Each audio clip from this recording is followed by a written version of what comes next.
Assalamualaikum warahmatullahi wabarakatuh. Perkenalkan, nama saya Hesti, NIM 2111100, kelas 3 Pi D. Di sini saya akan membuat video untuk memenuhi tugas psikologi belajar Pi dengan dosen pengampu Bu Miska Zulfa SPDI MA. Baiklah, di sini saya akan menjelaskan tentang konsep dasar psikologi belajar Pi. Nah, konsep psikologi belajar Pi dibagi menjadi 4, yaitu sejarah pengertian psikologi. Yang kedua itu ada pengertian belajar. Yang ketiga, pengertian pendidikan Islam. Yang keempat, makna psikologi pembelajaran Pi. Kita lanjut, sejarah pengertian psikologi. Istilah psikologi berasal dari bahasa Inggris, yaitu psikologi. Kata psikologi itu merupakan dua akar kata yang bersumber dari bahasa Greek atau Yunani. Isi artinya jiwa dan logos artinya adalah ilmu. Jadi secara harfiah, psikologi yang artinya itu adalah ilmu jiwa. Awalnya psikologi digunakan para ilmuwan dan para filosof untuk memenuhi kebutuhan mereka dalam memahami akal, pikiran, dan tingkah laku aneka ragam makhluk hidup, mulai dari primitif hingga yang modern. Menurut Bruno, tahun 1987, dalam Syah 1996, psikologi itu dibagi menjadi 3. Yang pertama itu ada psikologi mengenai ruh. Yang kedua itu psikologi adalah ilmu pengetahuan kehidupan mental. Yang ketiga itu ada ilmu yang mengenai perilaku organisme, kalau menurut Bruno. Dan yang kedua itu menurut Kaplan pada tahun 1972. Psikologi itu adalah ilmu pengetahuan mengenai perilaku manusia dan hewan, juga menyelidikkan terhadap organisme dalam segala ragam dan kerumitannya ketika bereaksi arus dan perubahan alam sekitar dan peristiwa-peristiwa ke masyarakat merubah lingkungan. Selanjutnya, tingkah laku yang dimaksud itu adalah tingkah laku tadi, pengertian luasnya sebagai manifestasi hidup, yang dia itu meliputi motorik, kognitif, konatif, dan afektif.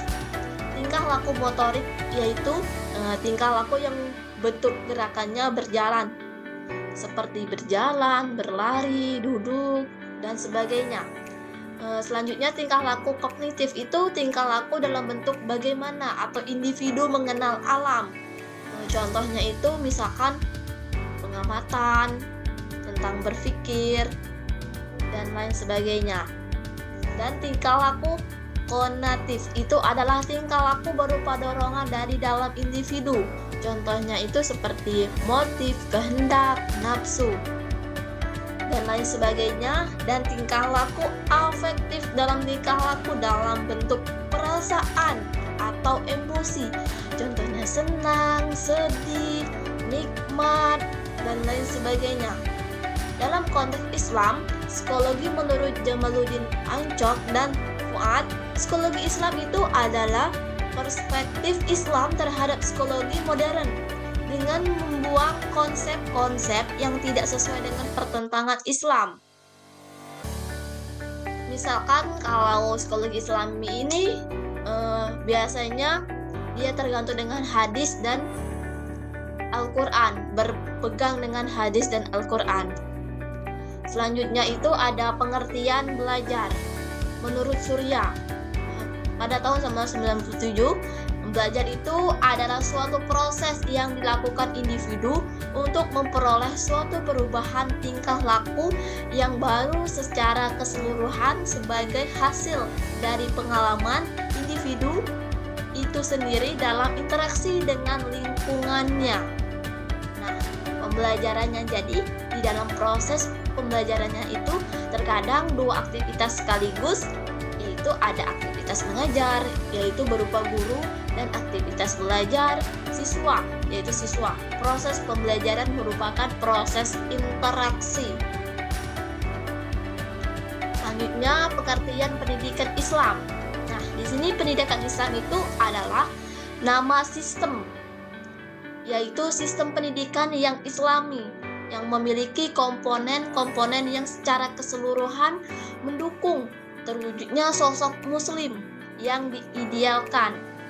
Pendidikan Islam adalah pendidikan yang mempunyai teori-teori yang disusun berdasarkan hadis Al-Quran menurut Muhaimin. Selanjutnya, makna psikologi pembelajaran pendidikan agama Islam. Psikologi pembelajaran PAI termasuk psikologi khusus karena ia mengkaji tingkah laku individu dalam kaitannya dengan pendidikan Islam. Tingkah laku individu dalam pembelajaran pendidikan agama Islam. Psikologi pembelajaran PAI dapat dimaknai sebagai suatu ilmu yang mempelajari tingkah laku individu atau siswa dalam usaha mengubah tingkah lakunya yang dilandasi dengan ajaran Islam melalui proses pembelajaran. Baiklah, itu hanya yang dapat saya sampaikan. Kalau ada kesalahan atau kata saya mohon maaf, kepada Allah saya mohon ampun. Nah, terakhir ada kata-kata motivasi. Pendidikan itu adalah awal dari perubahan. Tanpa pendidikan tidak ada peradaban, kata Mbak Najwa Shihab. Saya akhiri, wabillahi taufiq wal hidayah. Wassalamualaikum warahmatullahi wabarakatuh.